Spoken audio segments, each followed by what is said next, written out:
Essentially, when some of us came together to set up the center, we realized that the media do have a central role to play in conflict prevention, management and resolution.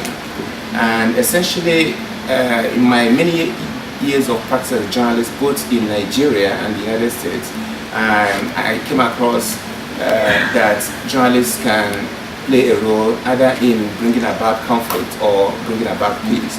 Essentially, we set up the center after the press failed in scrutinizing government here when it rushed to war in Iraq. So there are many documented evidence towards that. So we think that the incidence of the media supporting a policy of violence is not healthy for democracy and not healthy for human growth generally.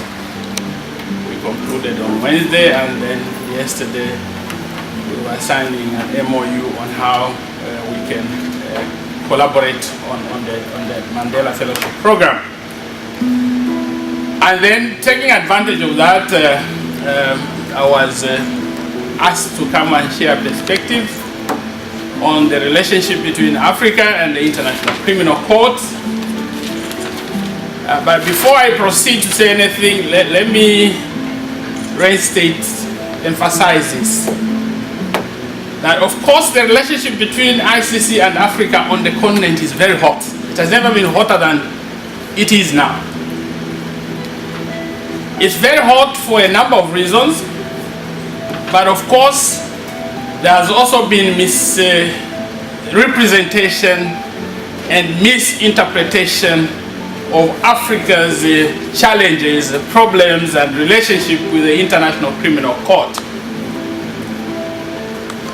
The just ended African Union Summit in Kigali, which ended on the 18th of last month, 2 weeks ago or so, did also take time to again discuss the issue of Africa and the International Criminal Court. But this was also discussed in the January summit of 2016 because Africa gets briefings from what we call the Working Ministerial Committee on Africa and ICC. And prior to January 2016, there was also the issue of the ICC issuing an arrest warrant for President al-Bashir of Sudan while attending the summit in South Africa, Johannesburg to be specific.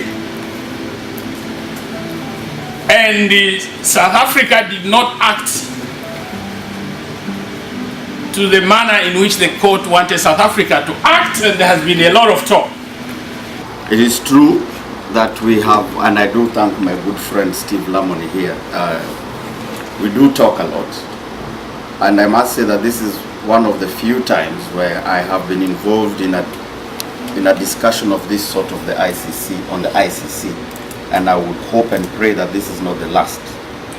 We need to start having frank and fair discussions on the ICC and many other matters. We do not tolerate impunity.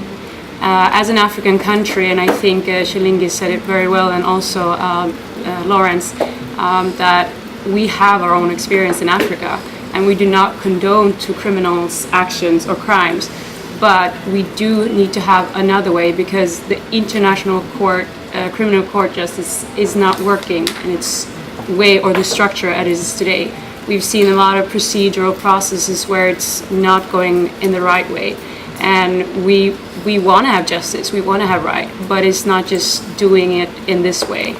The generation, the Millennial Generation, who are going to be coming up, who are going to be replacing your generation of baby boomers, what has ECOWAS, the West African countries and Africa, AU in general, what are you guys doing to assist the next generation to be leaders?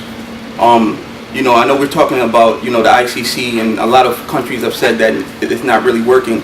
But my aspect is, for the Millennial Generation, a lot of African youth, you know, I have a podcast and I have a website, you know, I get a lot of feedback, you know, they're unemployed, you know, they don't become leaders. What are we gearing up to have them to have a say where they can probably transform the next ECOWAS? If you want to leave and actually we have to distinguish between the African Union as a whole and the single member states.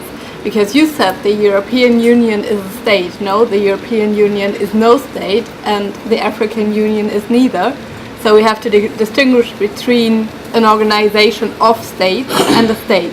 And the African Union will not and cannot leave the International Criminal Court. Only the different member states can leave the International Criminal Court. We are saying it's a state. Whether we like it or it's not a state in the sense that it is a state. It's as good as I have an organization here, and established an organization in Zambia, and I will say, registered as a Zambian law, we have seen such international NGOs, and you are independent. Meanwhile, they can't make decisions, they have to implement the policy of the headquarters. So